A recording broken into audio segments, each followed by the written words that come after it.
If you haven't been keeping up with Halo Escalation, fear no more. We'll begin to get back into that here on Halo Follower of recaps and reviews of Halo Escalation, the official Halo comic book series.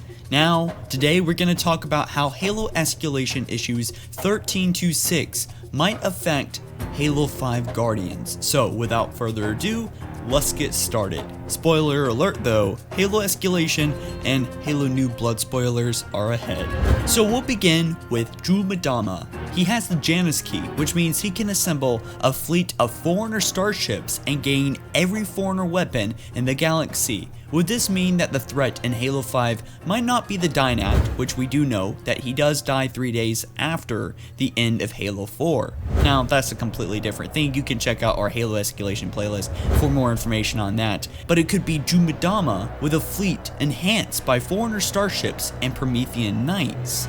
This, when combined with the revelation that multiple composers exist, would indicate that the colony attacks that are hinted at the descriptions for the Halo 5 action figures are actually composer attacks designated to strengthen the Dynact in Jul Mdama's forces with Promethean knights. For those not aware, Nyan was introduced in issue 14 as a zealot rebelling against Jul, believing him to be a false prophet. He could possibly kick off the Halo 5 story. At the end of issue 16, Nyan was captured by Jul, who strangely enough left him alive and took him prisoner. The theory I have goes that the Master Chief hears of Nyan, attempts to break him out for info, and the UNSC mistakenly labels him as a traitor. That could happen. Alternately, a UNSC raid on a starship could result with Nyan in UNSC custody. This would lead to Nyan giving info that would start the Chief's quest in Halo 5. Either way, Nyan does something. Chief follows up, gets labeled as a traitor by the UNSC, and Locke is sent to hunt down the Chief, which leads to our next theory. Palmer, Buck, and Romeo are on Locke's team. Now this theory has been floating around for a little while. In Halo 2 Anniversary's intro and ending, we saw that Agent Locke had at least 2 other Spartans with him.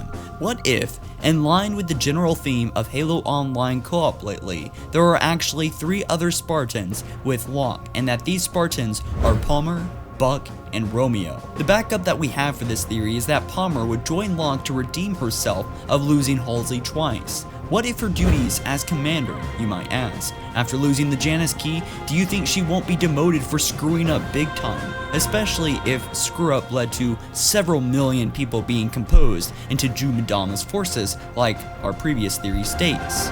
As for Buck and Romeo, if you recall in Halo New Blood, Buck, Romeo, and Mickey became Spartans only for Mickey to join the rebels and attempt to take Buck and Romeo as prisoner.